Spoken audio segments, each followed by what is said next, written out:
સંજય રાવલ છું.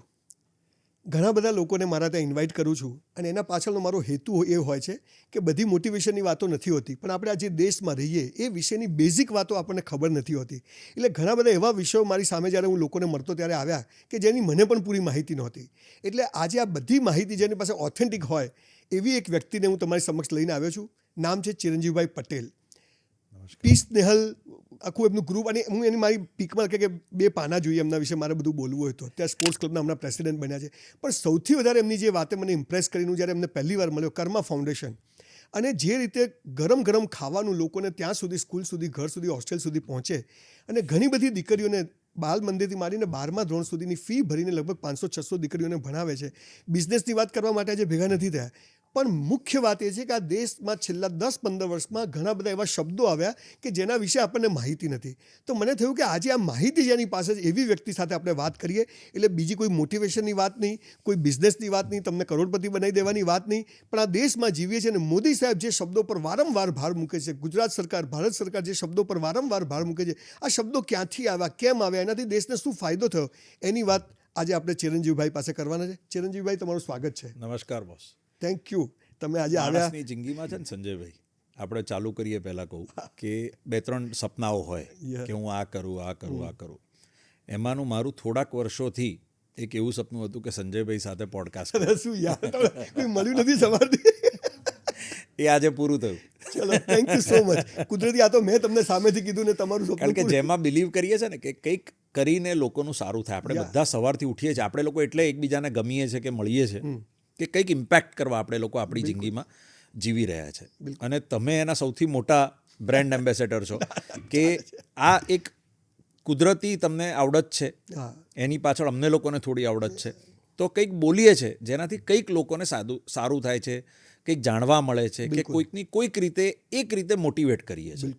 અને કોઈકની જિંદગીમાં આપણા બોલવાથી કે આપણી ઇન્ફોર્મેશન આપવાથી કે આપણા એક્સપિરિયન્સ દ્વારા કોઈ પણ એક નાનો ચેન્જ લાવી શકીએ. અને એવી આપણને ભગવાને કોઈ પણ કેપેબિલિટી આપી હોય તો આજે ચાલુ દિવસે, કામના દિવસે આપણે લોકો 2 કલાક 3 કલાક ઘરેથી 4-5 કલાક થઈ જાય આમાં એક્ઝેક્ટલી આપીએ છીએ.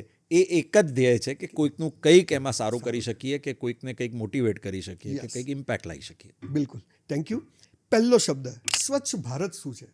અને સ્વચ્છ ભારત ગાંધીજીના ચશ્મામાં જ છે કે એની સોસાયટી પર ઇમ્પેક્ટ આવી છે? અને આવી છે તો શું આવી છે? જો ચોખ્ખા ચળાક રોડ રસ્તાઓ જોવા મળે છે, તો આ સ્વચ્છ ભારત એ માત્ર ટોયલેટ બાથરૂમ સુધી અટકી ગયું છે કે આખા ભારતમાં એની શું ઇમ્પેક્ટ આવી છે સ્વચ્છ ભારત અભિયાનની? એ વિશે જરાક વાત કરો. અને સ્વચ્છ ભારત અભિયાન શું હતું શરૂ કર્યું ત્યારે? સો કેમ સ્વચ્છ ભારત છે અને આ કરવાનું કારણ શું, એના પર આપણે આવીએ. અને એના માટે જો આપણે પહેલાં કોઈક વર્ડ જે મારે તમને કહેવો હોય, આની આખી ભૂમિકા બાંધવી હોય કે વાય સ્વચ્છ ભારત અને આ વર્ડ કઈ રીતે આવ્યો, તો એના માટે આપણે આપણા અમૃતકાલ વર્ડ જે અત્યારે ઉપયોગમાં આવે છે કે ભાઈ આપણે અમૃતકાલમાં છે. તો આ અમૃતકાલ શું છે? તો અમૃતકાલ એ એવો એક સમય છે જ્યારે આપણે આપણા 100 વર્ષ તરફ ઇન્ડિપેન્ડન્સના, આપણા ઇન્ડિપેન્ડન્ટ થવાના 100 વર્ષ તરફ આપણી જે જર્ની છે એનો આ છેલ્લો દાયકો છે. આ 25 વર્ષ 2022થી લઈને 2047 સુધીના છેલ્લા 25 વર્ષ જે છે, 75 વર્ષ પછીનો સમય, જે આપણે 100 વર્ષની આઝાદીનો ઉત્સવ ઉજવીશું 2047માં, તો એ જે દાયકો છે એને અમૃતકાલ કહેવાય. અને જ્યારે આપણે અમૃતકાલ ટુ વિકસિત ભારતની જર્ની પર હોઈએ છીએ, જ્યારે 2047માં આપણે વિકસિત ભારતનું સપનું જોઈ રહ્યા છે, તો એના માટે અમુક પેરામીટર્સ છે. વિકસિત ભારત એટલે શું? તો અમૃતકાલ એટલે છેલ્લા 25 વર્ષનો જે દાયકો છે એ, અને વિકસિત ભારત એટલે શું? એ એક જ કે ઇન્ડિયાની ડેવલપ નેશન તરફ જવાની journey. From a developing nation, from an under privilege nation to a developing nation, and now from a developing nation to a develop nation.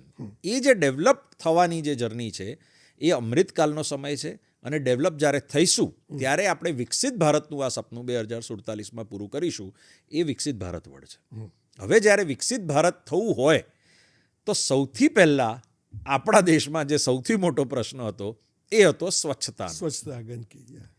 એટલે જ્યારે આપણા ઓનરેબલ પ્રાઇમ મિનિસ્ટરે 2014માં આ દેશની કમાન સંભાળી, ત્યારે એમને બધા જ સર્વે, બધા જ રિપોર્ટ, એમને આખી દુનિયા અને દેશનું ભ્રમણ એ વખતે કરેલું હતું. અને દુનિયા કરતાંય વધારે દેશનો ખૂણે ખૂણો એમને એક કાર્યકર્તા તરીકે જોયો હતો. બિલકુલ.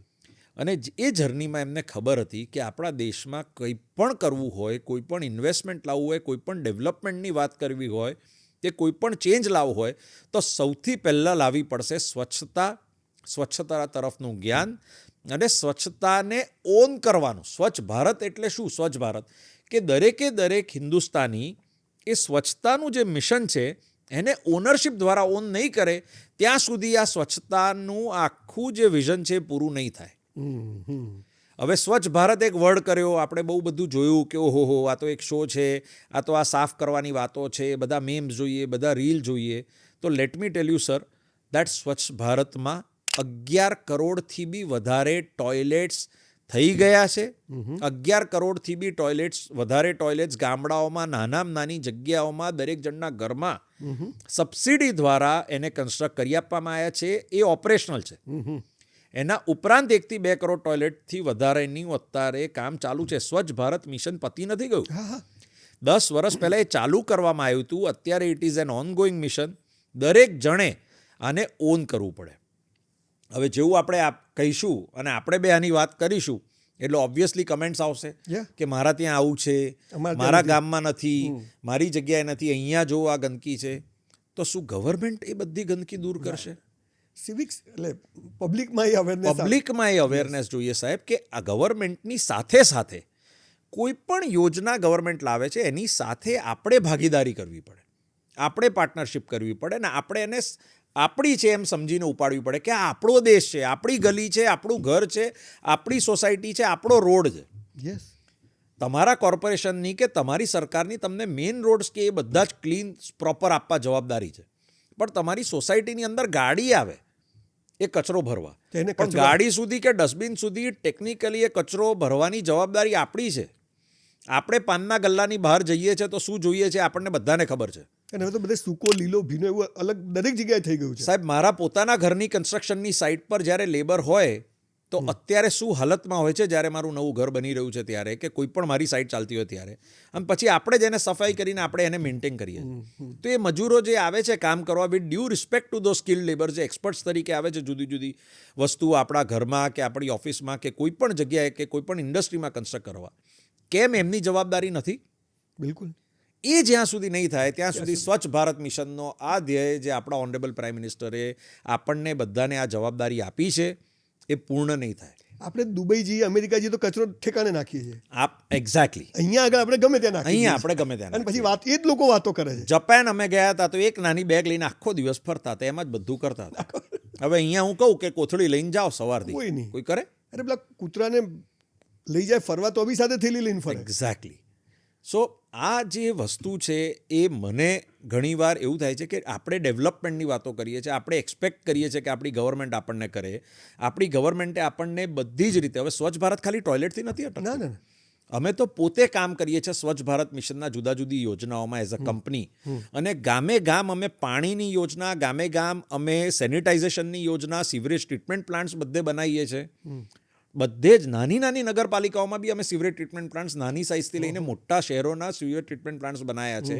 આ બધું જ કામ ગવર્મેન્ટમાં અત્યારે વોર સ્પીડે થઈ રહ્યું છે કે ભાઈ વિકસિત ભારત તરફ જઈએ ત્યારે એક પણ ગામ એવું ના હોય જ્યાં પાણીની કે ડ્રેનેજની બેઝિક વ્યવસ્થા ના હોય, પણ એને મેન્ટેન કરવાની જવાબદારી આપણી છે. અને પબ્લિક ગવર્મેન્ટ ટાઈઅપ સાથે જ થઈ શકે કોઈ પણ યોજના, એવું હું સંપૂર્ણપણે માનું છું. પબ્લિકનો જ્યાં સુધી સાથ નહીં હોય, પબ્લિકમાં જ્યાં સુધી અવેરનેસ નહીં હોય, પબ્લિક જ્યાં સુધી આમાં જેન્યુનલી એમ મન મક્કમ કરીને એવું નક્કી નહીં કરે કે આ આપણું શહેર છે, આ આપણું સ્ટેટ છે અને આ આપણો દેશ છે, આપણું ભારત છે, ત્યાં સુધી નવા ભારતનું સપનું અને વિકસિત ભારતનું સપનું પૂર્ણ નહીં થાય.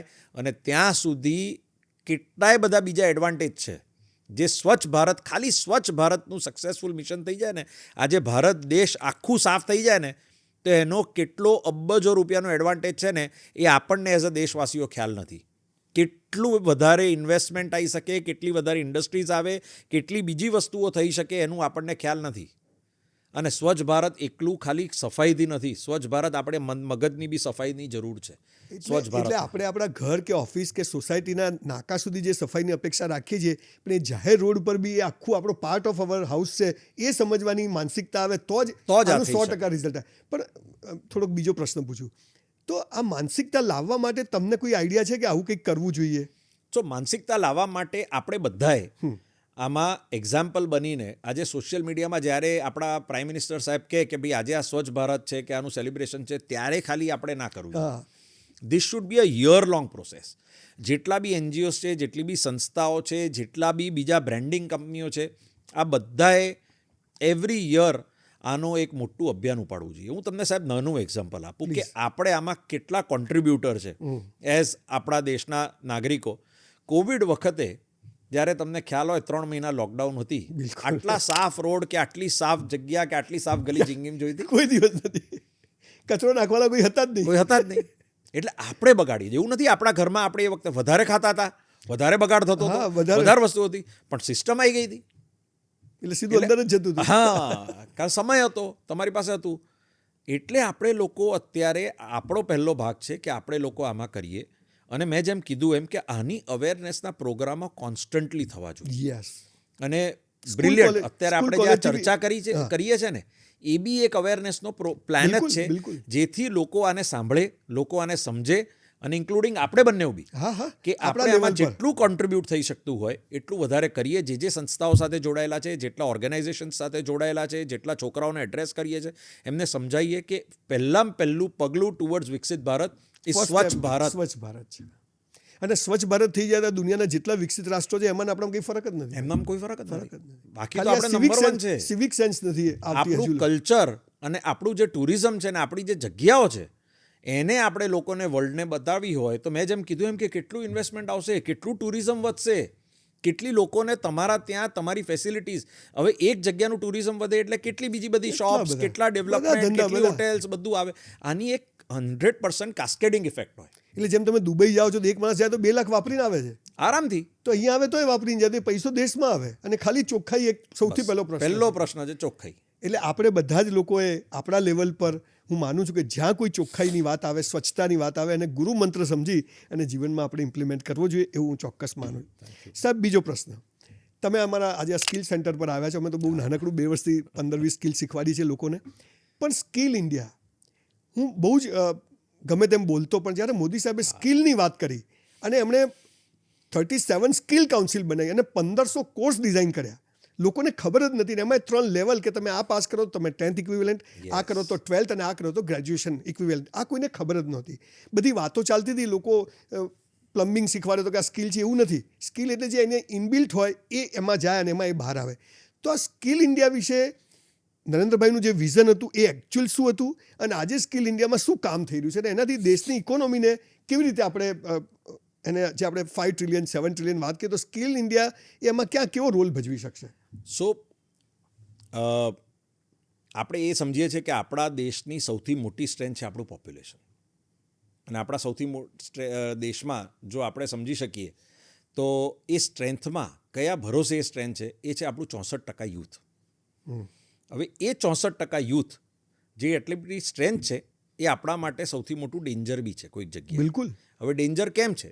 જો એને ઓપોર્ચ્યુનિટી ના મળી, જો એમની આવડતને રાઈટ જગ્યા પર આપણે એને ટર્ન ના આપ્યો કે પ્લેટફોર્મ ના આપ્યું, અને જો કોઈ પણ રીતે ડેવિએટ થયા તો આપણા માટે સૌથી મોટું ડેન્જર છે. હવે આ યુથની ફિગર શું છે પહેલાં એને આપણે સમજી લઈએ. આપણી સિસ્ટમમાં 1.3 million youth are being pumped after graduation or being in the youth. એમની જે એજ ગ્રુપ છે કે એજ બ્રેકેટ છે યુથમાં આવવાનું, એવા 1,30,00,000 લોકો દર વર્ષે આપણે યુથ પમ્પિંગ કરીએ છીએ. દર મહિને 10 લાખ છોકરાઓ સાહેબ અપ્રોક્સિમેટલી જોબને કેળવવા માટેની તૈયારીમાં એ લોકો આવે છે. હવે આપણી પાસે જે ઓપોર્ચ્યુનિટીને હાલમાં જે છે ને એના ફિગર પ્રમાણે આપણી પાસે ફોર્ચ્યુનેટલી અનફોર્ચ્યુનેટલી 1.5 થી 2 લાખને જ આપણે એમ્પ્લોય કરી શકીએ છીએ after skill India program also. બરોબર છે ને? એ ગેપ છે. એ ગેપ 100% ગવર્મેન્ટે આઈડેન્ટિફાઈ, જ્યારે આપણા પ્રાઇમ મિનિસ્ટર સાહેબે કમાન્ડ સંભાળી ત્યારથી એમને આઈડેન્ટિફાઈ કરી લીધો હતો. બિલકુલ. એટલે એમને સ્કિલ ઇન્ડિયા નામનો વર્ડ લાવ્યો. એવું નથી કે પહેલાં કોઈ કામ નહોતું થતું. હા. આ બધા જ જે વર્ડ્સ ઓનરેબલ પ્રાઇમ મિનિસ્ટર સાહેબ લાયા છે ને જેની આજે આપણે આ ચર્ચા કરવાની છે એ એક સ્લોગન છે. અને જ્યારે પણ કોઈ પણ પોપ્યુલર લીડર એક સ્લોગન આપતું હોય છે ને ત્યારે જેટલા બી એમના ફોલોઅર્સ હોય છે ને એ બધા તો એમની સાથે જોડાય છે અને બીજા લોકોને બી આજે એવું નથી કે સ્કિલ ઇન્ડિયા મારા ઓપોઝિશનવાળા છે કે આ મને વોટ બધાને સ્કિલ ઇન્ડિયા યુથ માટે સ્કિલ ઇન્ડિયા દરેક માટે. સો એઝ અ ગ્લોબલ લીડર એમને એવું નક્કી કર્યું કે ભાઈ સ્કિલ ઇન્ડિયા મારા દેશની જે તાકાત છે મારે જો એને વર્લ્ડ સામે લાવી હોય અને વિકસિત ભારત એમાં એક વિકસિત ભારતનો જેમ મેં સ્વચ્છતાની વાત કરી એમ વિકસિત ભારતમાં જવા માટેનું એક બહુ જ મોટું હથિયાર અને ઓપોર્ચ્યુનિટી આપણી પાસે હોય તો આપણું યુથ છે. પણ યુથને શું કરવાનું વિકસિત ભારત વખતે ગ્લોબલ ઓપોર્ચ્યુનિટી રેડી બનાવવા માટે. હવે આપણી પાસે સ્કિલ્સ એટલી બધી છે અને જેમ તમારા સ્કિલ સેન્ટર પર આટલી બધી સ્કિલ્સનું આજે ઘડતર થઈ રહ્યું છે એ બધી સ્કિલ્સમાં જ્યારે ઘડતર કરીશું ત્યારે હાઈએસ્ટ લેબર અને સ્કિલ એમ્પ્લોયમેન્ટ કરવા સક્ષમ લેબર આપણી પાસે વર્લ્ડમાં સૌથી વધારે છે.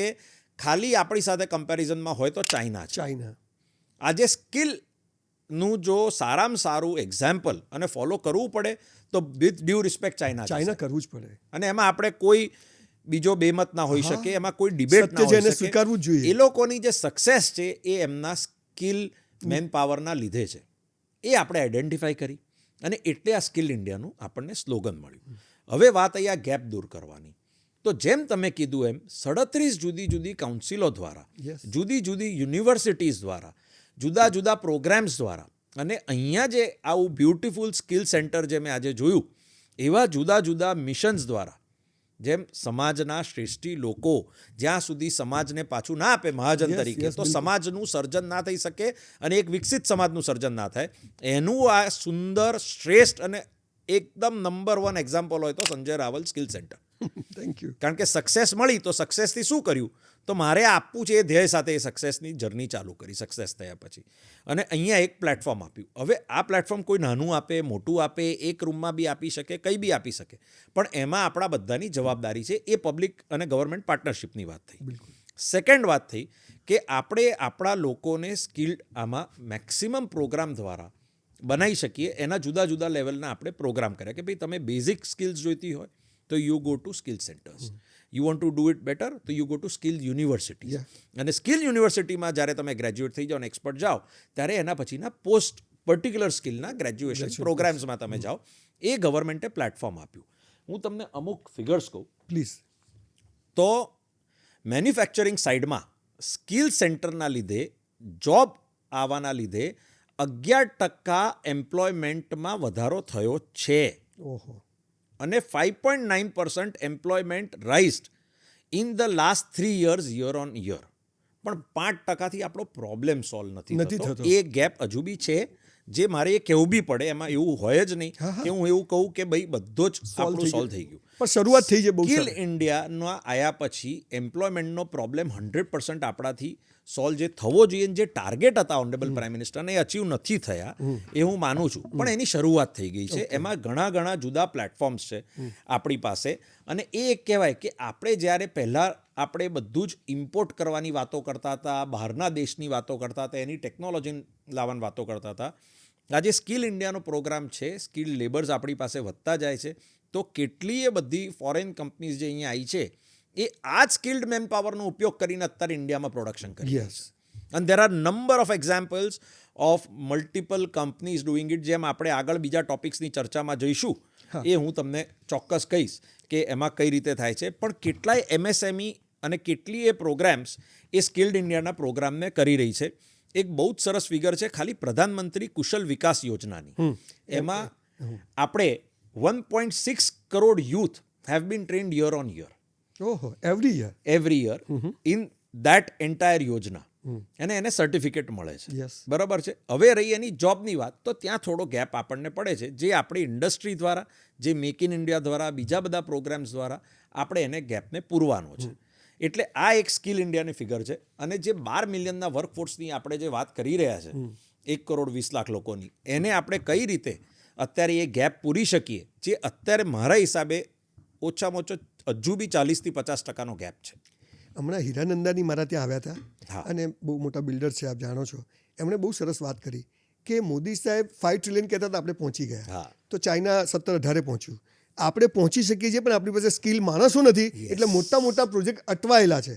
એટલે સૌથી વધારે તમે જે કીધું, મહાજનોએ, સમાજના શ્રેષ્ઠીઓએ સ્કૂલ કોલેજો શરૂ કરવાને બદલે અલગ અલગ સ્કિલ સેન્ટરો શરૂ કરવા જોઈએ, જેથી લોકો એમાં 3-4-6 મહિના જાય અને પોતાનું કેરિયર બનાવે. અને હવે એક ખાલી જે યોજના જેના પર ઓલરેડી ગવર્મેન્ટ કામ કરી રહી છે ને એવા પોર્ટલ્સ આવ્યા છે આપણા ત્યાં, કે જ્યાં તમે તમારી જાતને રજીસ્ટર કરાવી દો કે ભાઈ મારી પાસે આ સ્કિલ છે, મેં અહીંયાથી આટલી સ્કિલ કરેલી છે, હું આ રીતનો લેબર છું.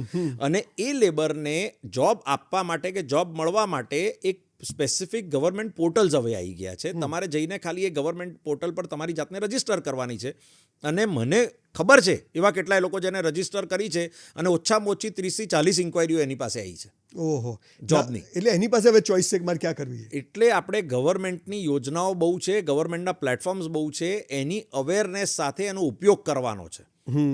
બીજું એક થઈ શકે જે મને લાગે છે ઇઝ અ સજેશન, ઇઝ જેટલા સ્કિલ સેન્ટર્સ છે ત્યાં બધી જ જગ્યાએ જોબ પ્લેસમેન્ટનો ફેર કરવો જરૂરી છે યુનિવર્સિટીઝની છે.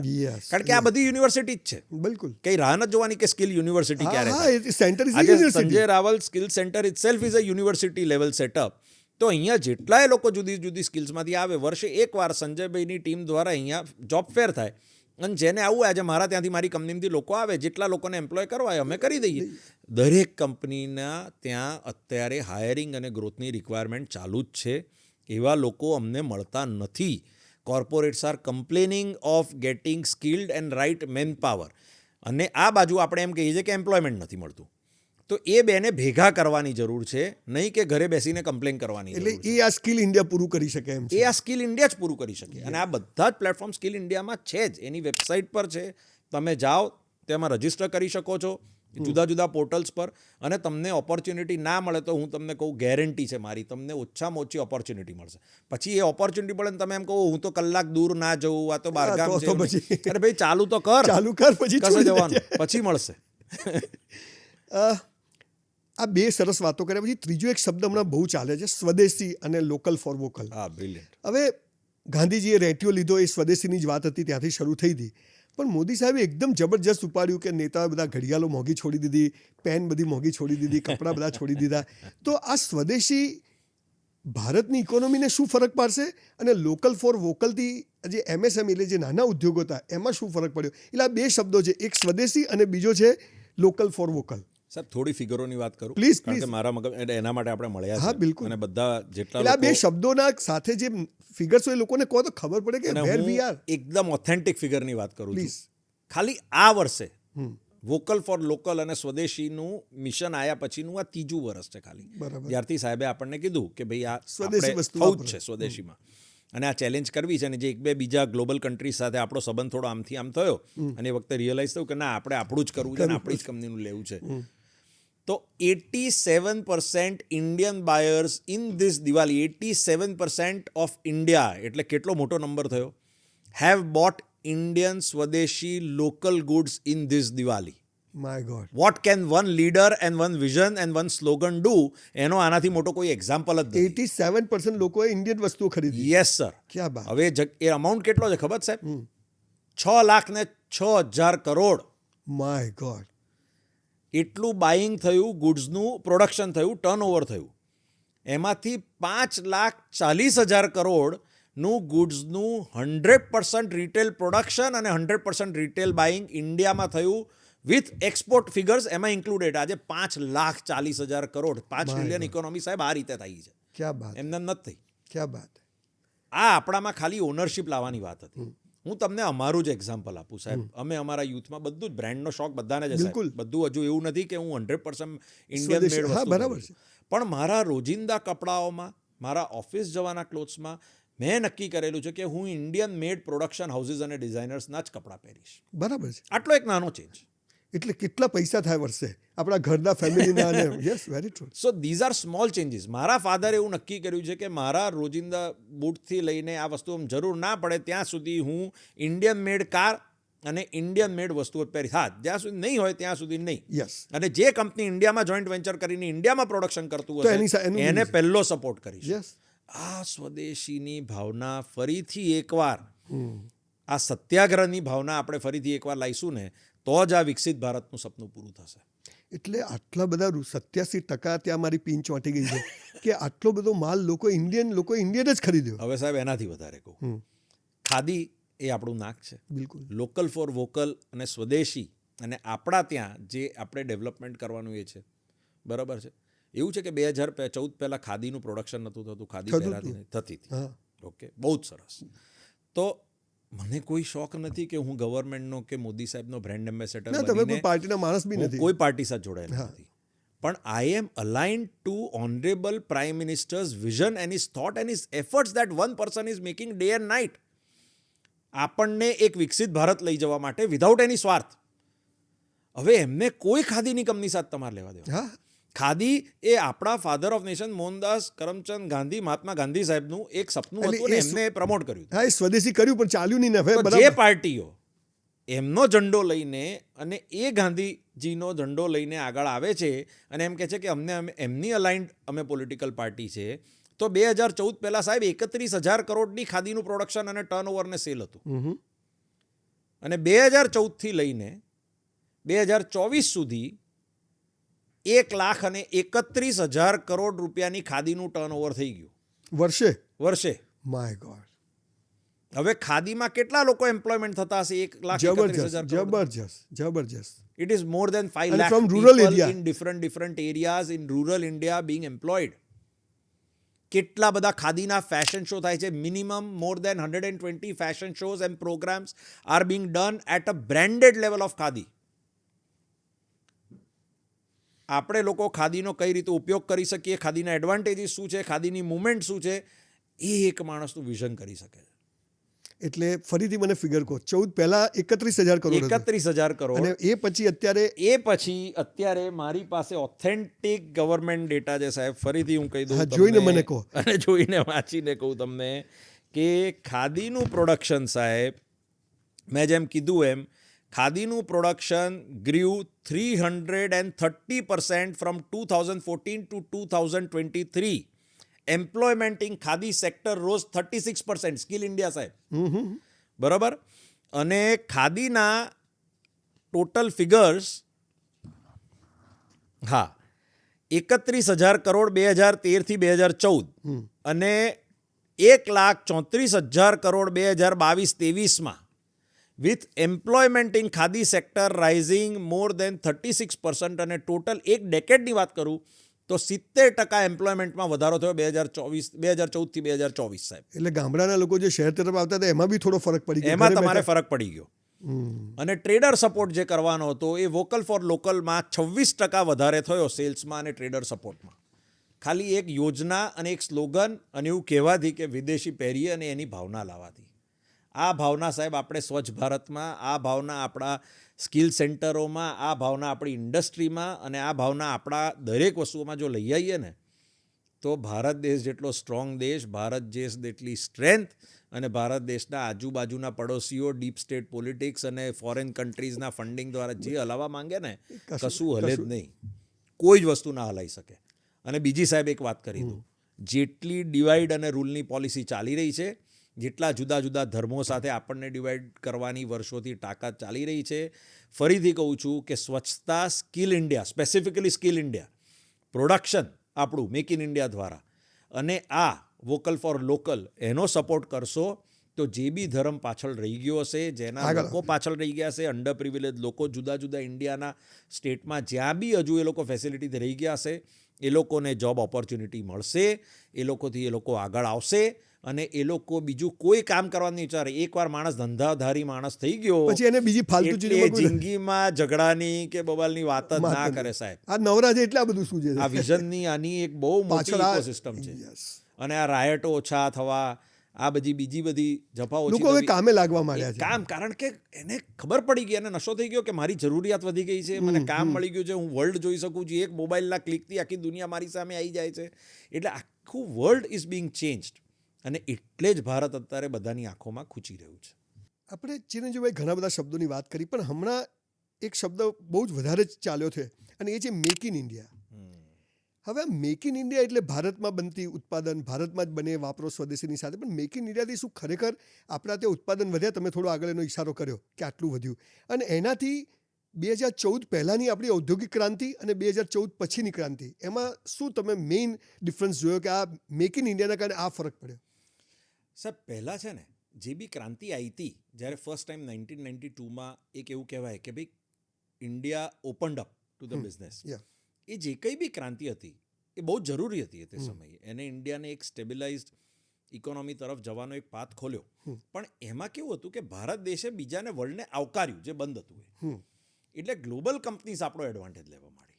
હા, બહારથી આવીને લોકો અહીં કરવા માંડે, આપણે કશું આ વાત કોઈ કરતું નથી, સમજાય મને હાલ જ સમજ પડી બરાબર કે બહારની કંપનીઓ અહીંયા ઇન્વાઇટ કરી. મનમોહનસિંહજી વોઝ અ ગ્રેટ ઇકોનોમિસ્ટ. અને કોઈ પણ તમે લોકો તમે સ્ટેટમેન્ટ્સ જોઈ લો કે આટલી બધી આક્ષેપબાજી ચાલતી હોય છે, છતાંય આપણા ઓનરેબલ પ્રાઇમ મિનિસ્ટરજીએ કોઈ દિવસ મનમોહનસિંહની એ જે ડિસિઝન હતા એઝ ધ ફાઇનાન્સ મિનિસ્ટર એને એવું નથી કીધું કે કોઈ નથી કર્યું. That is what is good politics. કે આ એ કર્યું, 100% સારું કર્યું. What Narasimha Raoji did as a prime minister, great decisions એ તે વખતે જ્યારે જરૂરી હતું ઇન્ડિયામાં. પણ એનો ફોરેન કંપનીઝ એડવાન્ટેજ લેવા માંડી. Yes, over the period of that 23-25 years, honourable prime minister as he took over 2014માં, હી રિયલાઇઝડ કે અત્યારે ખાલી ઇનવર્ડ લુકિંગ વાત છે, ઇમ્પોર્ટની વાત છે.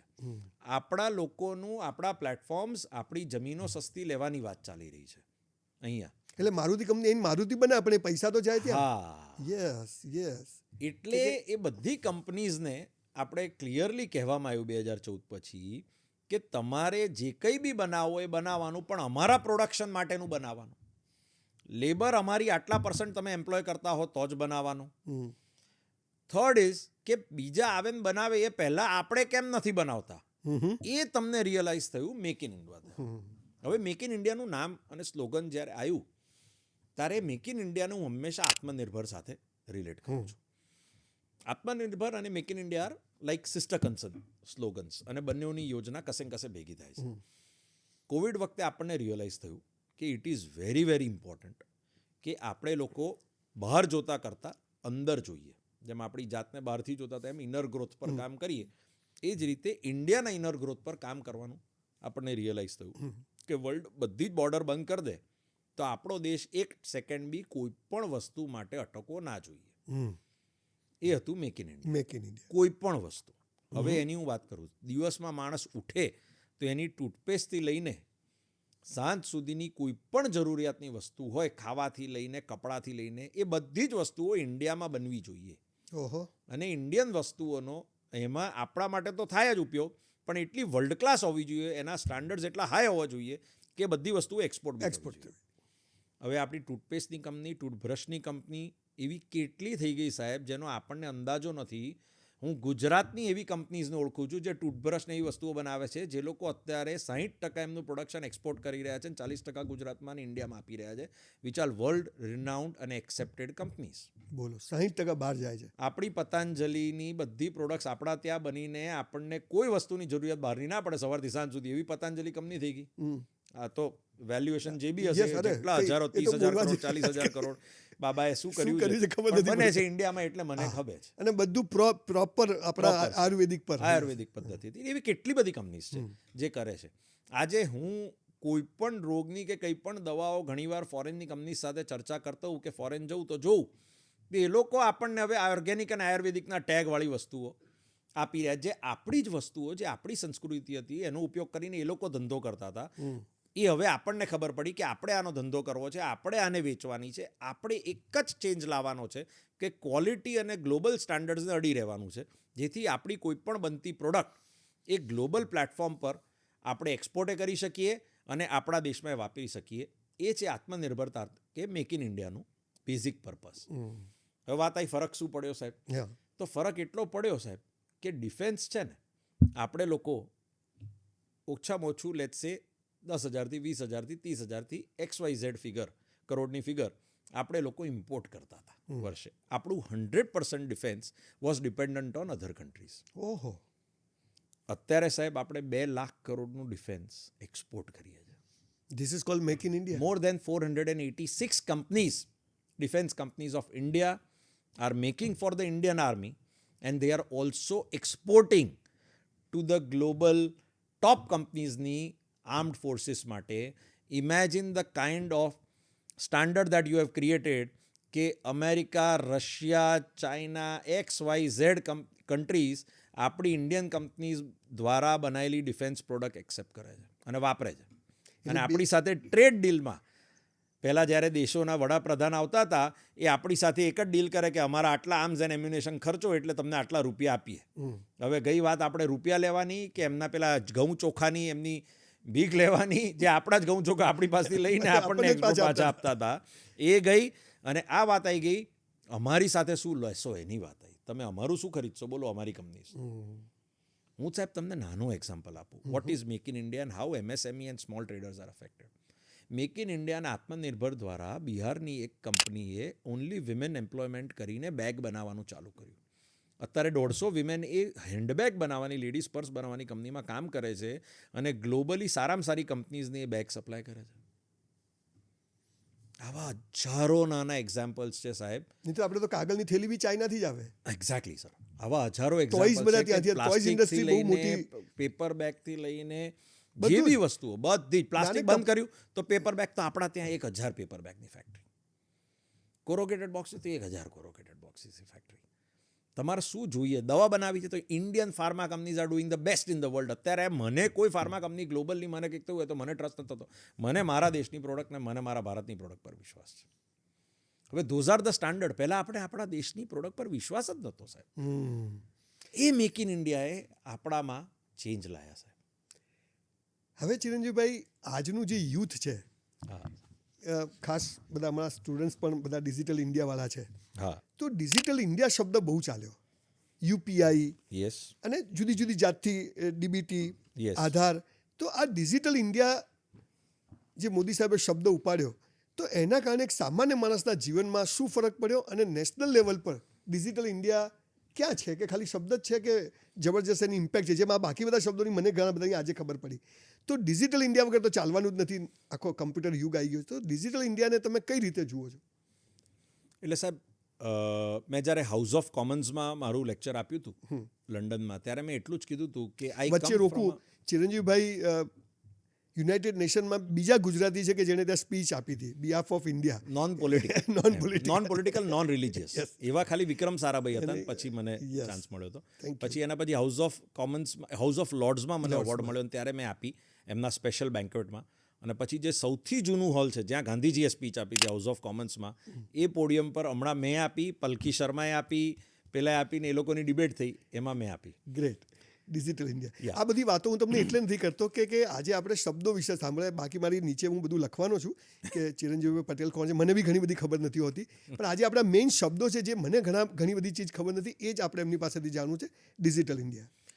સો સાહેબ, ડિજિટલ ઇન્ડિયા શું એક યોજના છે અને એના દ્વારા શું ઇન્ડિયામાં ડિફરન્સ આવ્યો છે અને એની વાત વચ્ચે તમને પાછા રોકું. અને મેં જોયું કે ભ્રષ્ટાચારમાં બી ઘણો બધો ફરક પડ્યો. એના પર આવીશું. યસ, એના પર આવીશ. યસ, એને એ ડિજિટલ ઇન્ડિયાનો પાર્ટ છે. યસ. એટલે ડિજિટલ ઇન્ડિયા સાહેબ એક એવું પ્લેટફોર્મ છે જેના દ્વારા સુવિધા એટલે કમ્ફર્ટ, માણસને જિંદગી જીવવાનો કમ્ફર્ટ, આપણી જિંદગીમાં નોન બ્યુરોક્રેટિક પ્રોસેસને ટ્રાન્સફર એટલે બાયપાસ કરીને સીધું જ ડાયરેક્ટ કનેક્ટ કરવાનું એક માધ્યમ. અને થર્ડ કે આપણી વસ્તુઓ આપણી પાસે આપણા ફોનમાં, એનું એક પ્લેટફોર્મ છે. That is digital India basically. અને તમારી ઓળખ, તમારી બધી વસ્તુઓ, તમારી અસેટ્સ એ બધાને ડિજિટાઇઝ કરીને એક સિમ્પલ ફોનમાં ઇન્ડિયામાં ખૂણામાં રહેતો નાનામાં નાનો છેવટદાનો માણસ બિચારો એ એના ફોનથી એક્સેસ જોઈ કરી શકે શકે. અને જોઈ એ શકે. Digital India movement. હવે આનો પાવર શું છે સાહેબ, એની એક ફિગર કહું ખાલી. પ્લીઝ. બિલિયન તો આપણે સમજીએ છીએ. હા. 12 બિલિયન ટ્રાન્ઝેક્શન્સ દર મહિને ઓ, ડિજિટલ ઇન્ડિયામાં થઈ રહ્યા છે. 12 billion financial transaction happening in any country of the world is not possible. We are the largest digital transacting country of the world. That is the power of digital India સાહેબ. 10 જ વર્ષમાં. ક્યાં બાત હે, ક્યાં બાત. હવે આ તો ચેન્જ આવી જ નહોતો શકતો, આવું કોઈ વિચારી જ નહોતું શકતું કે 130 કરોડ ઇન્ડિયન્સની ડિજિટલ ઓળખ આપણી પાસે રજિસ્ટર્ડ છે. 6 બિલિયન એ 130 કરોડ લોકોના જુદા જુદા ડોક્યુમેન્ટ્સ, કોઈકનું આધાર, કોઈકનું ઇલેક્શન કાર્ડ, કોઈકનું પેન કાર્ડ, એમ કરીને 6 બિલિયન ડોક્યુમેન્ટ્સ આપણી પાસે સ્ટોર્ડ છે.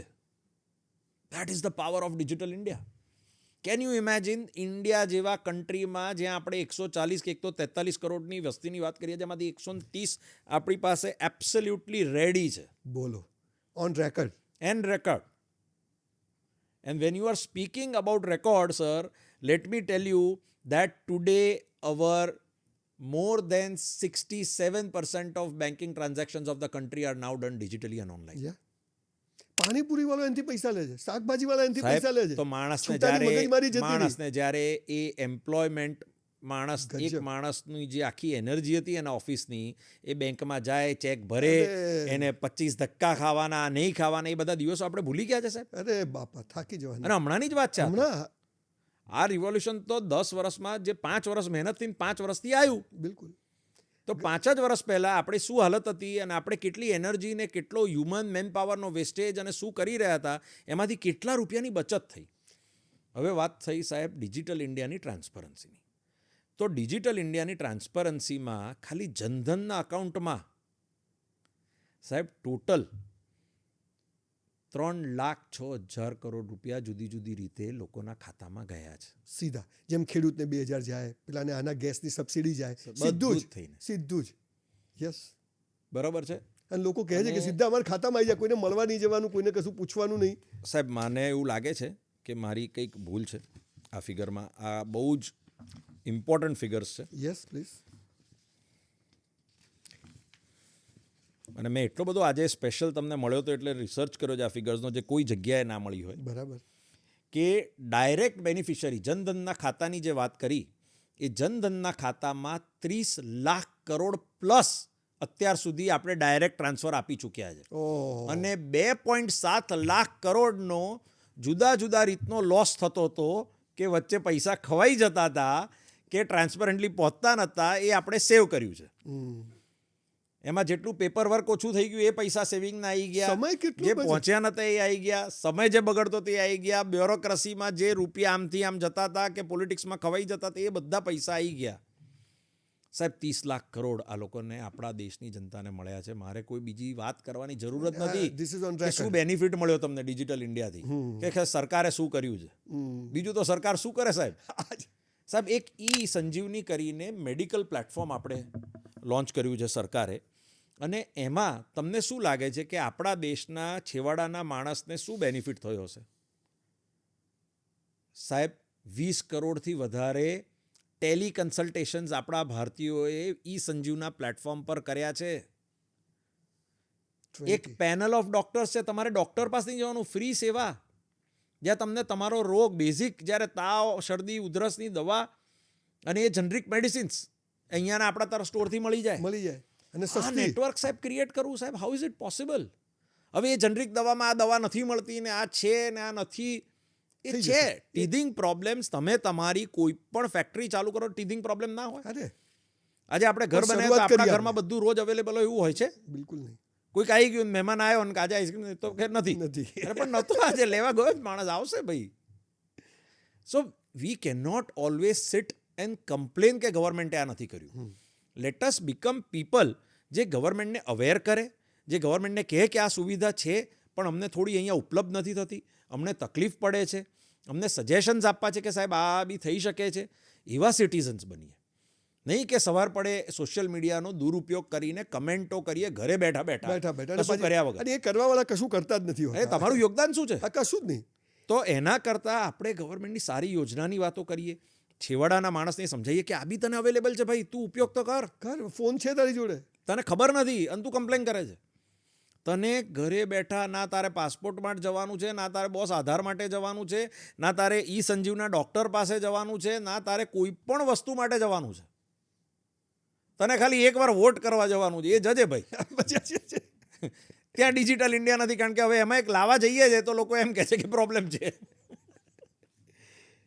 હવે આ બધા જે શબ્દો આપણે ઘણી બધી વાતો કરી, હમણાં એક આખી બહુ મોટી કોન્ફરન્સ થઈને એમાં વસુદેવ કુટુંબકમ, એક આપણી સનાતન સંસ્કૃતિનો પાયાનો શબ્દ, આજ સુધી કોઈ વડાપ્રધાને આ શબ્દ બોલ્યું નથી અથવા એને હાઇલાઇટ નથી કર્યો. આપણા ફાધર એમ કહેતા કે ભાઈ જોઈન્ટ ફેમિલીમાં રહેવું, પરિવારને સાથે રાખીને જીવવું. તો એક વૈશ્વિક લેવલે જઈ અને આ વસુદેવ કુટુંબકમની વાત કરવી, એના પાછળનો હેતુ શું અને એમાંથી આપણને શું ફાયદો થયો? સાહેબ, વૈશ્વિક આખું જે અત્યારે માયાજાળ, ગ્લોબલ માયાજાળ જે ચાલી રહ્યું છે ને, એમાં વસુદેવ કુટુંબકમની જે આખી વાત છે, જે આપણું 5000 વર્ષ જૂનું એક સ્લોગન છે કે ભાઈ વસુદેવ કુટુંબકમ, આપણે એક દેશ છે. મહાભારતના ટાઈમથી, રામાયણના ત્યાંથી આ વસ્તુ કહેવામાં આવી છે કે આપણે લોકો ભારત છે. ધ વર્લ્ડમાં Bharat was one of the biggest leader. આપણી જે જમીન છે એ વર્લ્ડનું લીડર હતી. ત્યાં દુનિયા આવતી હતી, સોનાની ચીડિયા હતી, તો બધાને ખબર જ હતી. લોકો શોધવા આવ્યા હતા ભારતને અને પહોંચી ગયા હતા બીજા દેશોમાં. આવ્યા તો ભારત જ. એટલે એ ભારત હતું.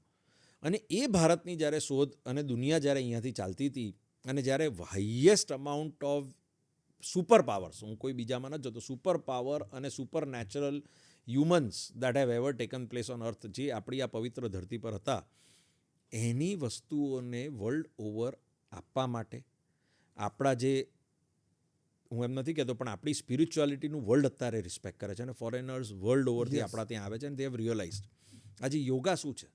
એ વસુદેવ કુટુંબકમનો દુનિયાને આપવા માટેનો એક મેસેજ છે. એટલે વર્લ્ડ યોગા ડે છે અને એટલે આપણે કરાયું. વન્સ અગેન આજે યોગા ડેની કોઈ વાત જ નહોતું કરતું. યોગા તો હતું જ. શું કંઈ નહીં.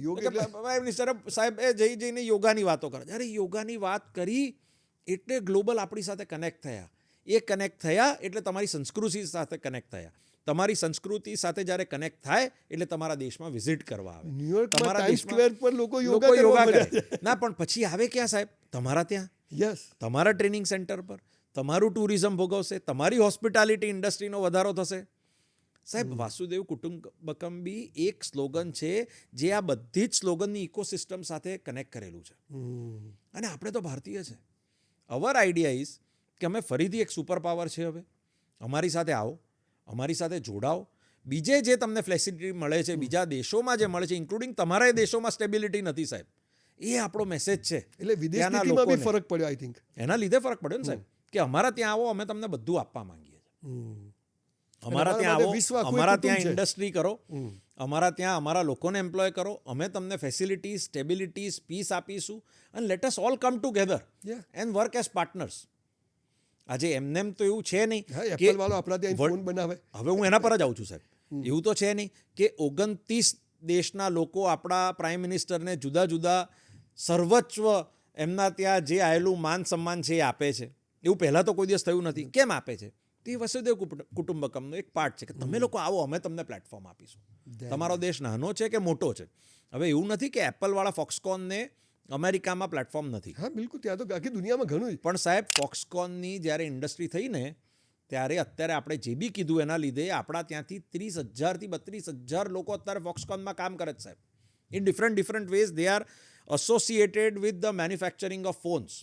અને આજે સાહેબ, આ જ વસુદેવ કુટુંબકમના લીધે, મેક ઇન ઇન્ડિયાના લીધે, ડિજિટલ ઇન્ડિયાના લીધે, સ્કિલ ઇન્ડિયાના લીધે આપણે લોકો મોબાઈલ મેન્યુફેક્ચરિંગના વર્લ્ડ લીડર થઈ ગયા.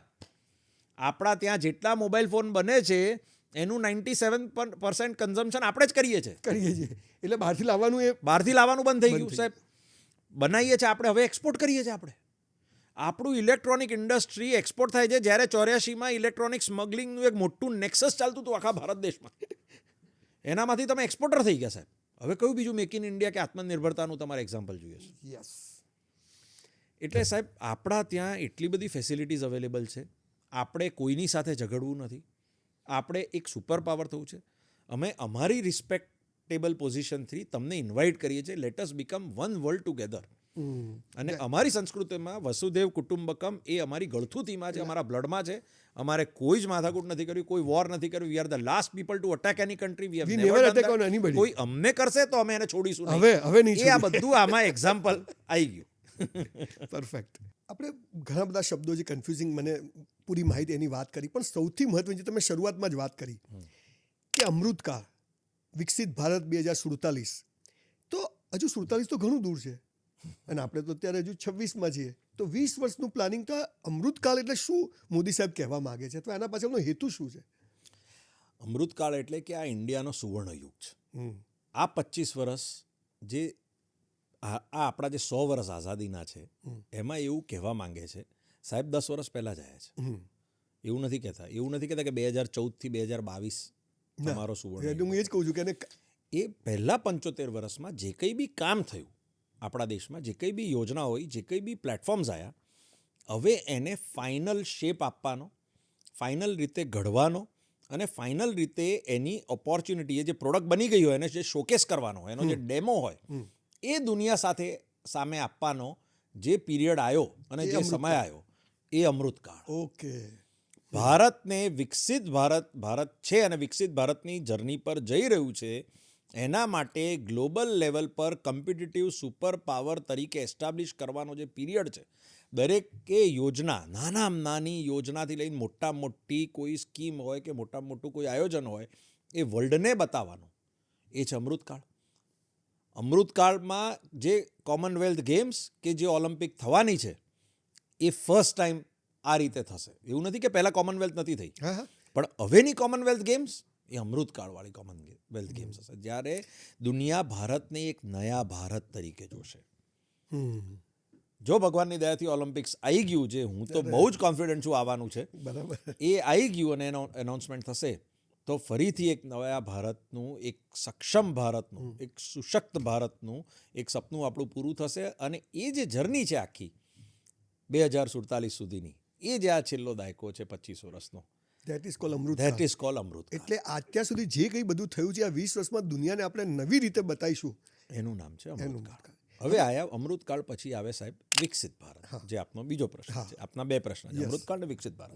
તો અમૃતકાળ આ છેલ્લો 25 વર્ષ, 100 વર્ષની આઝાદીના સેલિબ્રેશન પહેલાંનો જે આખો દાયકો છે, એ અમૃતકાળ છે. અને જે આપણો સુવર્ણકાળ તરીકે વર્ષો વર્ષ સુધી આવનારી જનરેશન સુધી ઓળખાશે કે ક્યારે ચેન્જ આવ્યો ભારતમાં. તો કે આ 25 વર્ષમાં જે ભારતે કર્યું છે ને, એવું કોઈ દેશ ન કર્યું હતું. એમાં દરેકે દરેક વસ્તુઓ મલ્ટીપ્લાય સ્પીડે ચાલશે.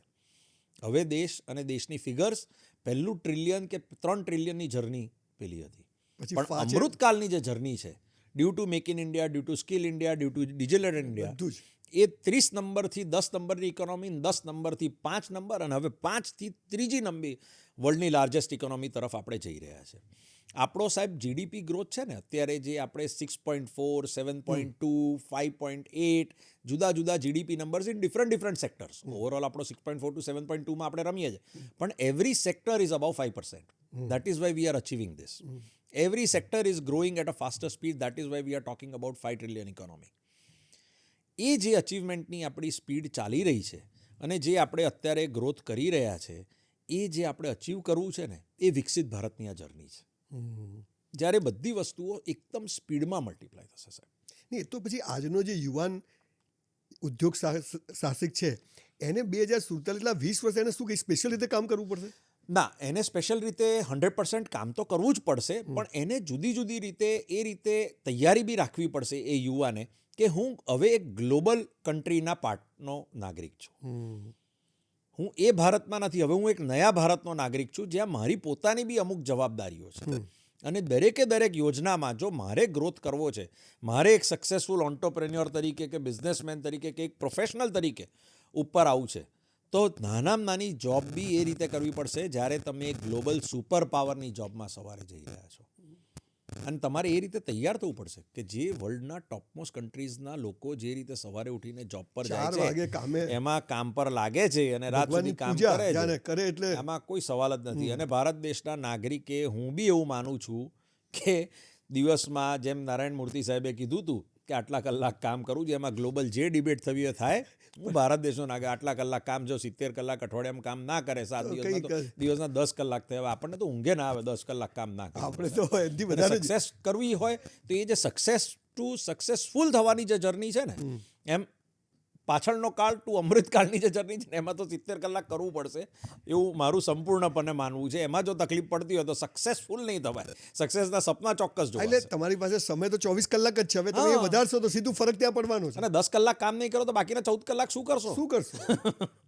એટલે એ જે આખી જર્ની છે. હવે રહી સાહેબ વિકસિત ભારત પર, તો વિકસિત ભારત એ જે સપનું છે ને, એ એક ડેવલપ નેશનની વાત છે. હવે ડેવલપ નેશનમાં શું હોય જે સમજવાની બહુ જરૂર છે સાહેબ. એમાં છે ને 100% લેવલ પ્લેઇંગ ફિલ્ડ હોય. એમાં કોઈને આ ઓપોર્ચ્યુનિટી ને બીજાને ઓપોર્ચ્યુનિટી એવું ના હોય. જેમ PSUsની વાત થતી હતી બિફોર 92 ટુ 2014, જ્યારે આપણે વર્લ્ડને ઇન્વાઇટ કર્યું, ઇમ્પોર્ટ માટે ઇન્વાઇટ કર્યું કે આ કર્યું, અને 2014 પછી આપણી એક્સપોર્ટની વાર્તા આવી. PSUsથી નિર્ભરતા ઓછી કરીને આપણે આપણી કંપનીઝને આગળ લઈ જવાની વાર્તા આવી.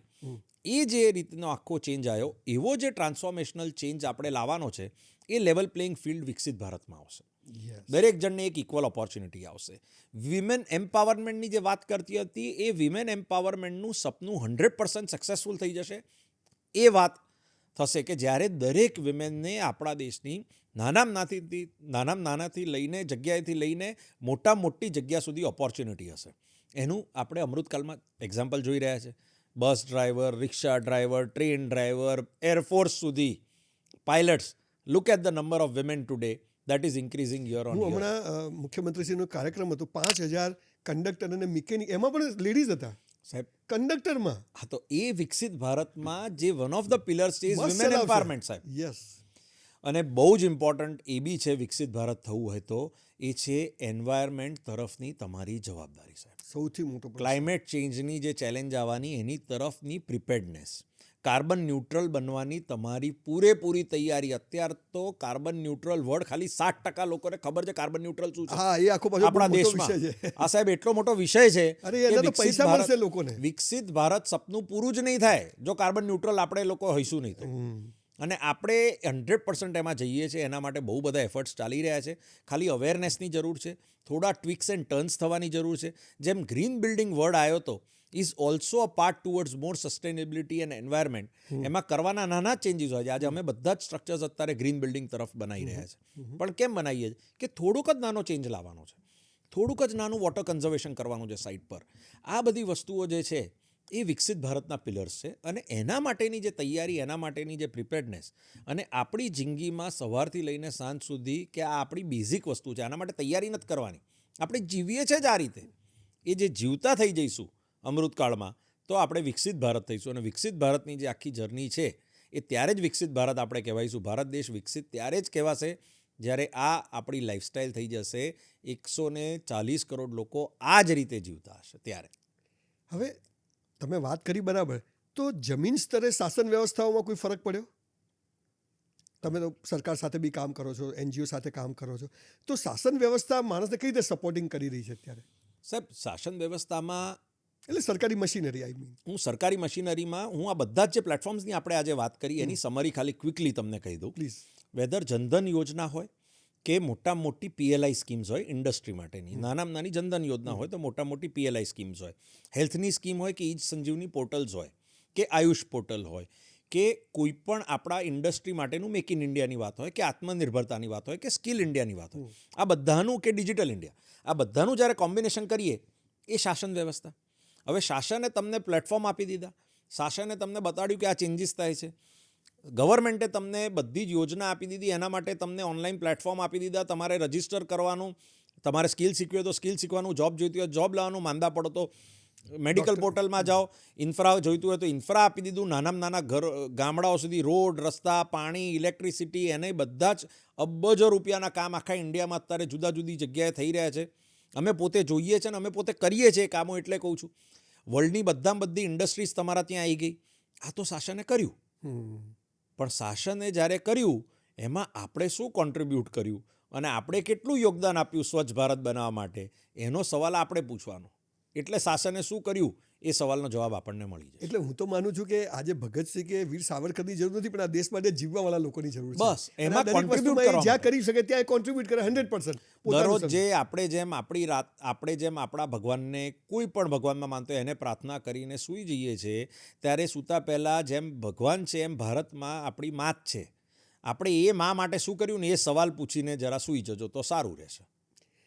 હવે જનરલી મારો જે વર્ગ છે, મને જે સાંભળે છે લોકો, એ લગભગ ગરીબ મધ્યમ વર્ગના લોકો હોય છે. આ લોકોને કઈ સરકારી યોજનાથી ફાયદો થઈ શકે જેને ખબર ના હોય એના માટે ખાસ? સાહેબ, ફરીથી એકવાર કહું છું કે એ યોજનાઓ તો બહુ જ ચાલે છે, હજુ સુધી બી મનરેગા કરીને ચાલે છે. હા, પણ એ ગરીબ સારી અને છે, મધ્યમ ખરાબ વર્ગનો છે જે એના પર માણસ નથી છે આવતું. એને, જેમ કે તમે મેડિકલની વાત કરી, તો એવી કઈ ચીજો છે કે જેની ધારો કે 10 લાખ રૂપિયાનું આજે કાર્ડ એની પાસે હોય? સાહેબ, હું તમને એક કહું, પહેલાં તો એવું કહું, યુથની વાત કરું, કારણ કે ઘણા યુથ તમને ફોલો કરે છે. પ્લીઝ. અને હું સ્ટાર્ટઅપ ક્ષેત્રે બહુ જ કામ કરું છું અને મારું પેશન છે સ્ટાર્ટઅપ કરવા માટે. એ પણ એ શબ્દ બી મોદી સાહેબ લાયા, સ્ટાર્ટઅપ શબ્દ જ ખબર નથી. એક્ઝેક્ટલી સાહેબ. બિલકુલ. મેં જ્યારે મારો 19 વર્ષે ધંધો ચાલુ કર્યો ને, એ બી 60,000 રૂપિયાથી ચાલુ કર્યો હતો અને એ બી એક સ્ટાર્ટઅપ જ હતું સાહેબ. બરાબર. પણ એ વખતે વર્ડ જ નહોતો કોઈ સ્ટાર્ટઅપ અને એ વખતે હું 100% કહું છું કે એવી કોઈ યોજના નથી, કોઈ સ્કીમ નથી જે મારો આઈડિયાને કે મારા એક ઇનોવેશન, હું ઇનોવેટિવ પ્રોડક્ટ્સમાં કામ કરતો હતો, એને સપોર્ટ કરી શકે. આજે જો હું ધંધો કરતો હોત અને આ પ્રાઇમ મિનિસ્ટર હોત તો કદાચ મને એ જ વખતે 60,000ની 60 લાખ રૂપિયાની જુદી જુદી સબસિડીઓ મળી હોત.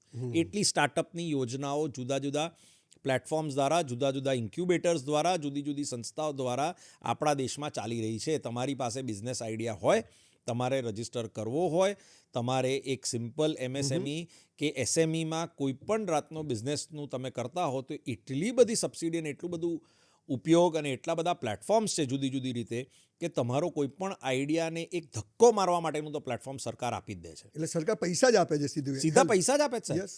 મારા જેવી કંપની જ્યારે અમે લોકો MSME સેક્ટરમાં આવતા હતા, till we turn into a corporate sector, જ્યારે અમે એ સેક્ટરમાં હતા ત્યારે એ જે ઇમરજન્સી ક્રેડિટ લાઇન સિસ્ટમ જે હજુ સુધી છે બધી રીતે, તો 4 થી 5 કરોડ રૂપિયા અમારી જેવી કંપનીઝને આપ્યા છે કોવિડ ટાઈમે.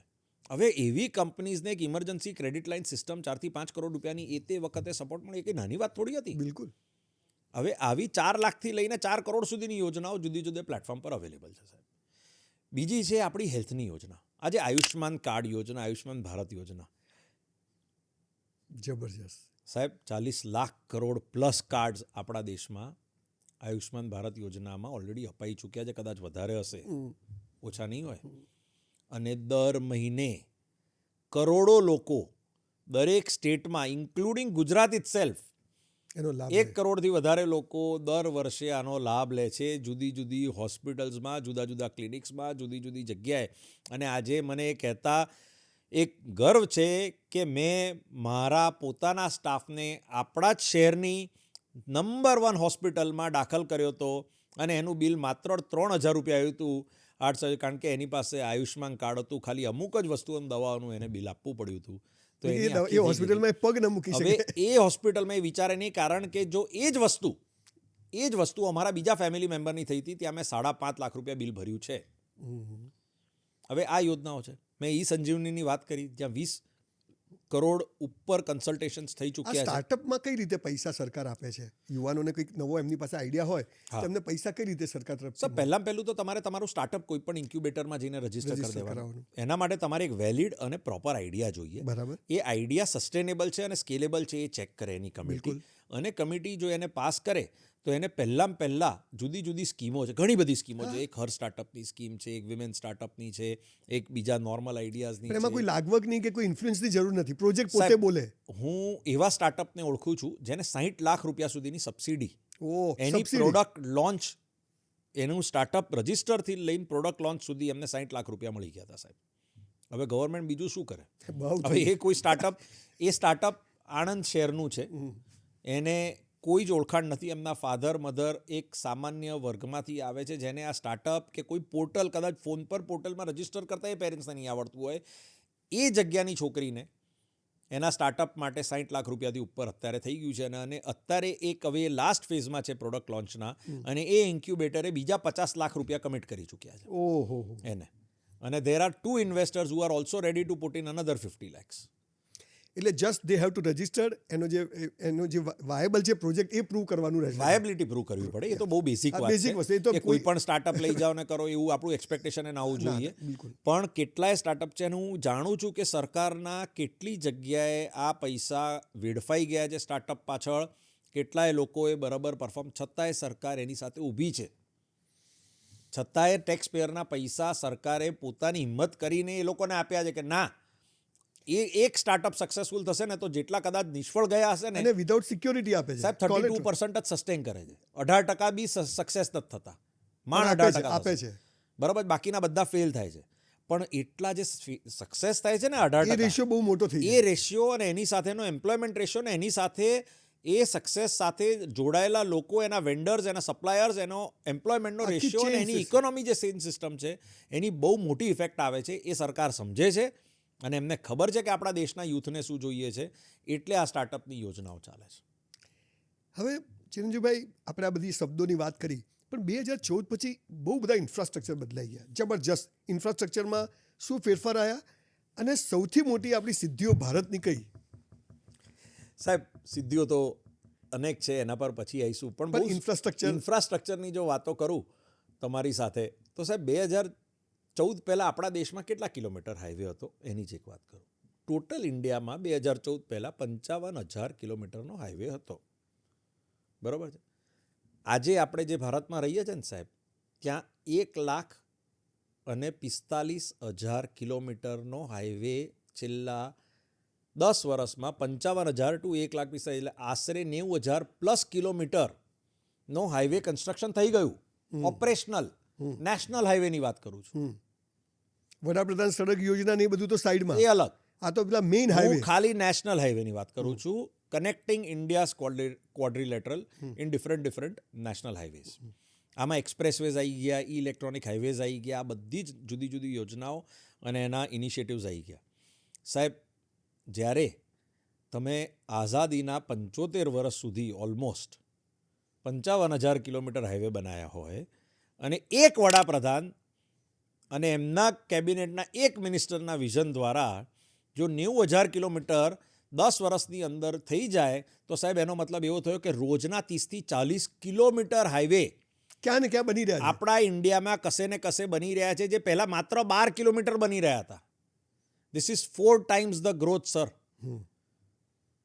બીજું જ સરકાર શું કરે? પહેલું જ આ ઇન્ફ્રાસ્ટ્રક્ચરમાં હવે વાત રહી સાહેબ ઇલેક્ટ્રિસિટીની, તો 96% of India today has electricity in their house and everywhere.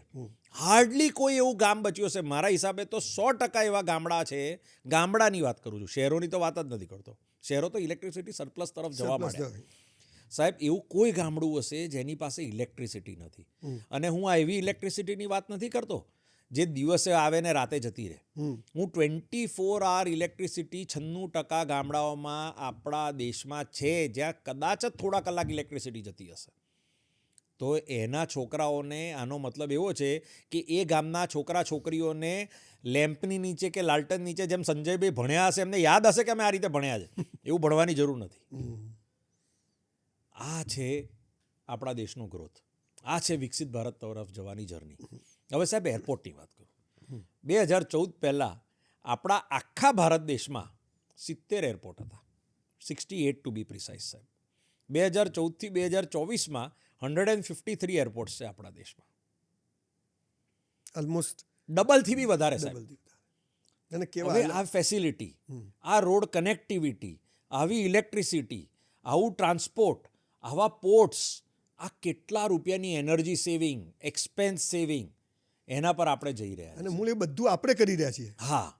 કોઈ હવે બહારની એરપોર્ટમાં કોઈ પ્રાઇવેટાઇઝેશન થાય અને પૈસા આપવાના આવે સુવિધા માટે, એટલે એના માટે આપણને તકલીફ પડે છે. એ તો માનસિકતા તો એના માટે રેલની યોજના જ કદાચ તમને ના પોસાતું હોય તો. કારણ કે આપણે તો વર્લ્ડ ક્લાસ થવાનું છે, આપણે ગ્લોબલ થવાનું છે, એટલે વિકસિત ભારતમાં વર્લ્ડ ક્લાસ જ એરપોર્ટ હશે. અને વર્લ્ડ ક્લાસ સર્વિસ કોઈ પણને આપવી હોય, કોઈ પણ કંપનીને આપવી હોય, તો એનો એક ચાર્જ લાગે ને કોઈ પણ માણસ નફો કરવા આવે, તમારી સેવા કરવા નથી આવતો. હા, પણ એ બી ઇન્ડસ્ટ્રી. યસ, બિલકુલ. હા, એને એક લિમિટમાં કરવો જોઈએ, એ સરકારે જોવાનું રેગ્યુલેટરી ઓથોરિટી દ્વારા. બિલકુલ. બરાબર છે.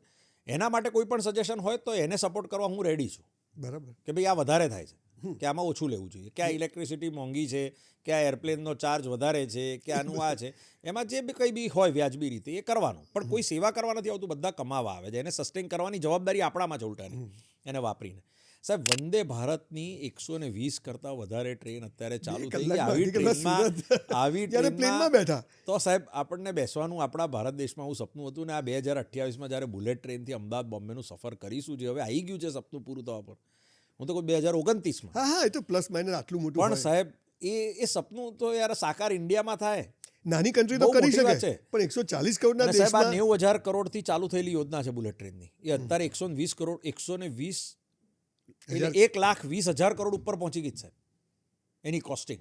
અને છતાંય government is committed two do it. હા, એટલે હવે તો કર્યા સિવાય છૂટકો નથી. અને કરવું જોઈએ સાહેબ. કરવું હું જોઈએ. કેના માટે આપણે આજે આટલું દુનિયાને સક્ષમ બતાવી દેશ શકીએ છે, કે અમે આપણી અહીંયા- ઇકોનોમી આટલી સ્ટ્રોંગ છે, 5 ટ્રિલિયનની ઇકોનોમી છે, તારે બુલેટ ટ્રેન ના હોય સાહેબ.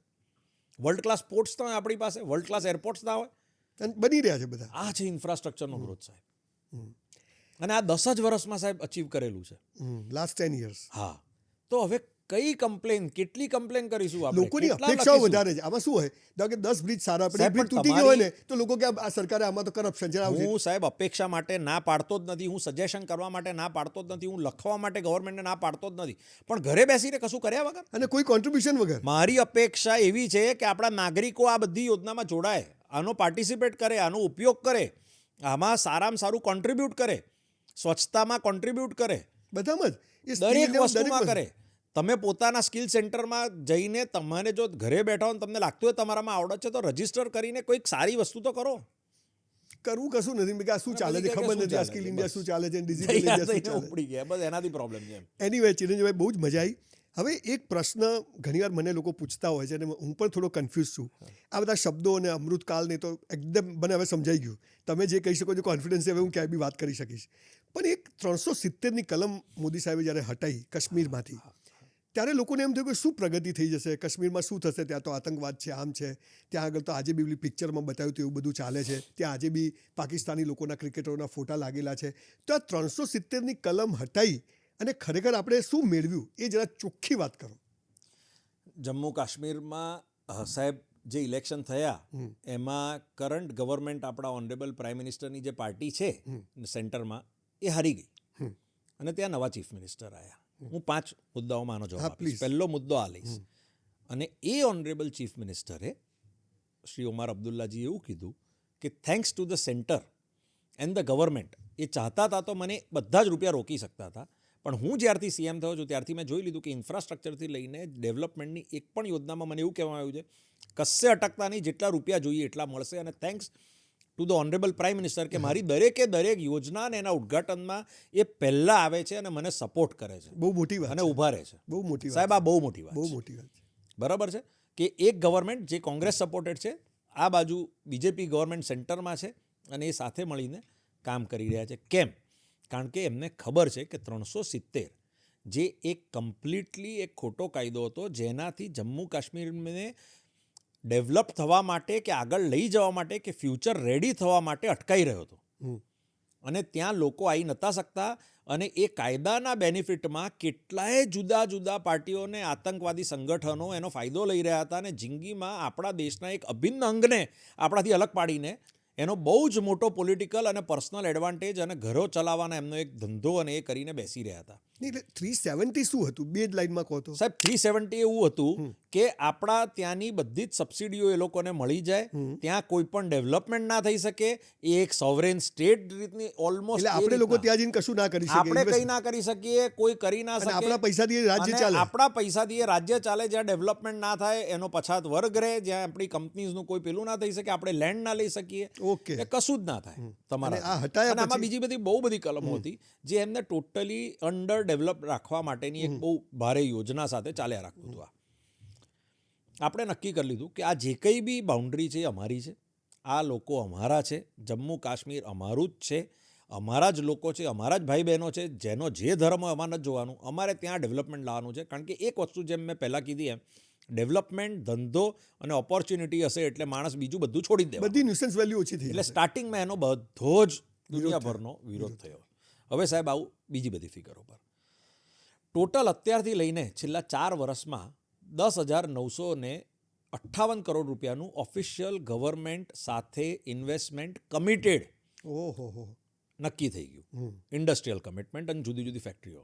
અને હું આમાં મારા બહુ જ ક્લોઝ ફ્રેન્ડ્સ અને ગુજરાતના કેટલાય બધા ઇન્ડસ્ટ્રીયાલિસ્ટોને જાણું છું, જે લોકોએ 1,000થી લઈને 5,000 કરોડ સુધીના જુદા જુદા પ્લાન્ટો ઓલરેડી ત્યાં ચાલુ કરી દીધા છે, જે જમ્મુ કાશ્મીરના રિજનમાં જુદા જુદા શહેરોમાં એ લોકોના પ્લાન્ટ ઓપરેશનલ થઈ ગયા છે. જે કલ્પના જ ન કરી શકાય આપણે. એટલી બ્રિલિયન્ટ સ્કીમ છે, હું આ પ્લેટફોર્મ દ્વારા કહેવા માંગુ છું, એટલી બ્રિલિયન્ટ બેનિફિટ્સ છે, એટલા સારામાં સારા ટેક્સ બેનિફિટ્સ છે, જીએસટી બેનિફિટ્સ છે, એમ્પ્લોય રિલેટેડ સ્કીમ્સ છે, પ્રોડક્શન PLI સ્કીમ જે આપણે કહીએ છીએ, production linked incentive scheme for industries, A highest કશે હોય ઇન્ડિયામાં તો અત્યારે જમ્મુ કાશ્મીરમાં છે.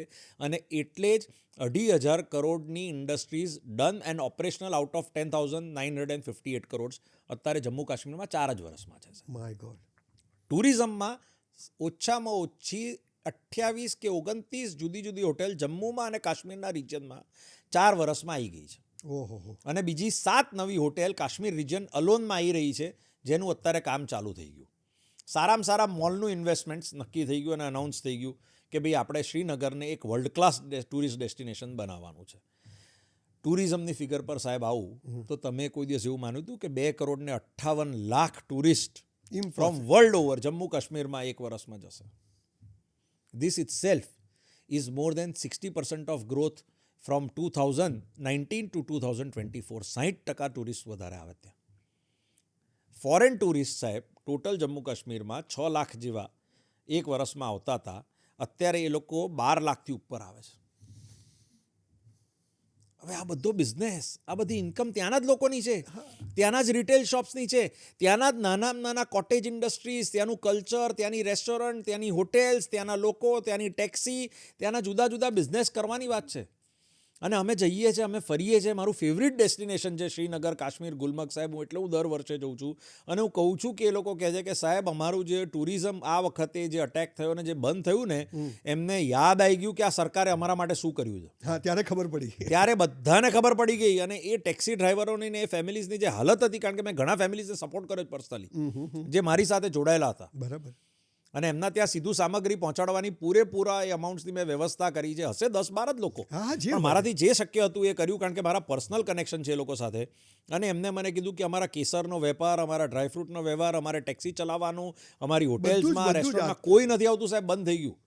આ નહીં થાય તો અમે શું કરશું? એ જ ઇન્ફ્રાસ્ટ્રક્ચર હતું, એ જ પર્વતો, નદીઓ, બરફ હતો, પણ કોઈ જતું નતું. સાહેબ 370 શું છે ને 370 શું હતું એની ચર્ચા કરતાં વધારે 370 હટાયા પછી જમ્મુ કાશ્મીરને આપણે કઈ રીતે જોડ્યું ને એના લોકોને આપણે શું કોન્ટ્રીબ્યુટ કરીએ છીએ, અને આપણા જ ભાઈ બહેનો છે, આપણી જ ધરતી છે, આપણી જ ભારત માતાનો એક અભિન્ન અંગ છે, એની ચર્ચા કરવાની અને એ માનીને એમાં જેટલું થતું હોય એ કોન્ટ્રીબ્યુટ કરવાનું, ફરવા તો જવાનું જ, અને એની સરાહના કરવાની કે આ સરકાર હતી તો આપણી સાથે એ લોકો પાછા આવ્યા અને બચાવી રાખ્યું. ઘણા બધા સરસ શબ્દોની વાત કરી. છેલ્લો પ્રશ્ન, હવે બહુ લાંબુ થયું છે, પણ એક છેલ્લો પ્રશ્ન. તમે ચિરંજીવભાઈનું ઇન્સ્ટાગ્રામ જોજો, બહુ નાની વાતો, 1 લાઇનર 2 લાઇનરમાં એ ડેલી બહુ સરસ વાત કરે છે, અને એ એટલું જ બોલે છે જે પોતે કરે છે, જે અમને ઇમ્પ્લિમેન્ટ કર્યું છે ને એમાંથી અહીંયા પહોંચ્યા છે.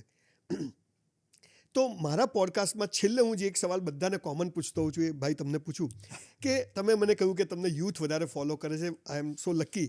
તો 2-5 મિનિટમાં આજના યુથને, આ અમૃતકાળ આવે છે, આવનારા 20 વર્ષમાં, જે આજે યુથ છે 18-20 વર્ષનો છે, એની પાસે નેક્સ્ટ 20 યર્સ છે. તો એ 20 વર્ષમાં આજના યુવાનને તમે ખાસ કોઈક એક મેસેજ આપવા માગતા હોય, કંઈક વાત કરવા માગતા હોય કે આ રીતે કરો તો તમારી પ્રગતિ થશે, તમે સરસ જીવન જીવી શકશો, અને આ ભારતને આપણે 2047માં અમૃતકાળ જે આપણો 100 વર્ષનું છે એમાં લઈ, તો એ યુવાનો માટે એક મસ્ત વાત કહો, પછી આપણે વાત પૂરી કરીએ. સાહેબ 3 પ્લીઝ. ઓનેસ્ટી, ટ્રાન્સપરન્સી અને ડિસિપ્લિન. ઓનેસ્ટી, પોતાની જાત સાથેની ઓનેસ્ટી, પોતાની જાત સાથે ખોટું ના બોલો. આજે શું કર્યું અને કાલે શું કર્યું એમાં કોઈ પણ ફરક છે? શું મેં 1% આગળ કોઈ પ્રોગ્રેસ કર્યો મારી લાઈફમાં? એ કર્યું કે જીવનમાં આપણા આજથી કાલ તરફનું જે પગલું ભરીએ છીએ એમાં કોઈક સારી વસ્તુ કરી, કંઈક શીખ્યો, કંઈક કોન્ટ્રીબ્યુટ કર્યું? મારી જોબ પર ગયો હતો તો હું એ જોબને સાચો હતો, મારે જે ગોલ્સ હતા એના તરફ મેં કોઈ પગલું ભર્યું? એ તમારી ઓનેસ્ટીને છોડતા નહીં. ટ્રાન્સપરન્સી, જે બી કરો છો એ દિલથી કરો. સંજયભાઈ એવું કહે છે, જેમ કબીર કહેતા હતા એમ આજની જનરેશનમાં સંજયભાઈ કહે છે, જે કરો એ બેસ્ટ કરો, પણ ટ્રાન્સપરન્સીથી કરો. જ્યારે કરો ને ત્યારે એટલી ટ્રાન્સપરન્સી રાખો તમારી જાતમાં. તમને કોઈ ઇસ્યુ હોય તો ટ્રાન્સપરન્ટલી તમારા સબોર્ડિનેટને કહો, તમારા કલીગને કહો, તમારા બોસને કહો, અને એટલી ટ્રાન્સપરન્સી તમારી ખુદની જાતને કહો કે હું મારી ખુદની જાતને અને મારા ઘરવાળાઓને, કે મેં જ્યાં કામ કરું જે ઇકોસિસ્ટમમાં, ત્યાં કોઈને ખોટું નહીં બોલું અને કોઈની સાથે ખોટું નહીં કરું, અને જે કરીશ એ ટ્રાન્સપરન્ટલી કરીશ. મારા ઈચ્છા છે, મારા વિચારો છે, તો એને ટ્રાન્સપરન્ટલી વ્યક્ત કરીશ, એમાં કોઈ જ ના નથી. પણ જે બી કરીશ એ સાચું કરીશ અને ટ્રાન્સપરન્ટ કરીશ. અને ત્રીજું, પોતાની જાતની ડિસિપ્લિન કોઈ દિવસ નહીં છોડો. એ ડિસિપ્લિન સ્વચ્છ ભારતની હોય, કે આપણી જાતનું ધ્યાન રાખવાની હોય, કે આપણે આપણી ફિટનેસની વાત હોય, કે આપણી તરફ આપણે જે કામ કરીએ છીએ એને ઓનેસ્ટી, ટ્રાન્સપરન્સી, ડિસિપ્લિનથી કરવાની વાત હોય. કોઈ પણ માણસ સાહેબ આ 3 જ વસ્તુથી કામ કરે તો બીજું કોઈ જરૂર પછી જ્યાં પહોંચાડી દે ભગવાન એને, ત્યાં ઓટોમેટિક જ પહોંચે છે. બાકીની બધું એક જર્ની છે સાહેબ. ફિટ ઇન્ડિયા, મોદી સાહેબ આ શબ્દ લાયા, તમે વિચાર કરો. તમે વિચાર કરો કેટલા લોકો અત્યારે કરે છે. આનો તો આંકડો જ નથી ખબર કે કેટલા લોકો એક્સરસાઇઝ કરવા માંડ્યા. ખાલી જીમમાંથી કેટલા જીમ હતા, કેટલા જીમ 10 વર્ષમાં થયા, કેટલો ગ્રોથ કર્યો એ કરો. તો એ યુથ માટે જ થયું ને સાહેબ. બિલકુલ. આજે average age of India from 68 years to 78 or something પહોંચી ગઈ છે. 10 વર્ષનો લાઈફ સ્પેન વધી ગયો ઇન્ડિયન્સનો 10 વર્ષમાં સાહેબ. યસ. 3 શબ્દો યાદ રાખજો: ફરી કોઈ વાર આવી જ બીજી એક વ્યક્તિને તમને મળાવીશ, પણ ખાસ ચિરંજીવીભાઈ પટેલનું ઇન્સ્ટાગ્રામ ફોલો કરજો. બહુ જ નાની નાની વાતો સવારે ઉઠીને એકવાર જોશો તો આખા દિવસનો પાવર આવી જાય. 5 કરોડની ગાડી લાવો ને તો પેટ્રોલ તો રોજ પુરાવું જ પડે બોસ. એટલે આપણે પણ ડિમોટિવેટ થઈએ, થાકીએ, પણ ફરી પાછા સવારે જેમ એક ઉઘડતા દ્વાર અંતરના પુસ્તક છે, એનું એક પેજ વાંચો એટલે તમે આમ રેડી થઈ જાઓ. એમ ભાઈને તમે સવારે ઉઠીને કંઈ ને કંઈ મૂકતા જ હોય છે પોતાના મનોરંજન માટે, પોતાના શોખથી કે કંઈક આપવું છે, તો એ ફોલો કરજો. ફરી કોઈ વાર બીજી આવી એક સરસ વ્યક્તિને મળશું. ચિરંજીવીભાઈ, ખૂબ ખૂબ આભાર. Thank you so much. Thank you for the opportunity two connect to you and the audience. મને જે વસ્તુની ખબર નથી એ તમારા માધ્યમથી આજ મેં મારા મિત્રો સુધી પહોંચાડી. Thank you sir. Thank you so much.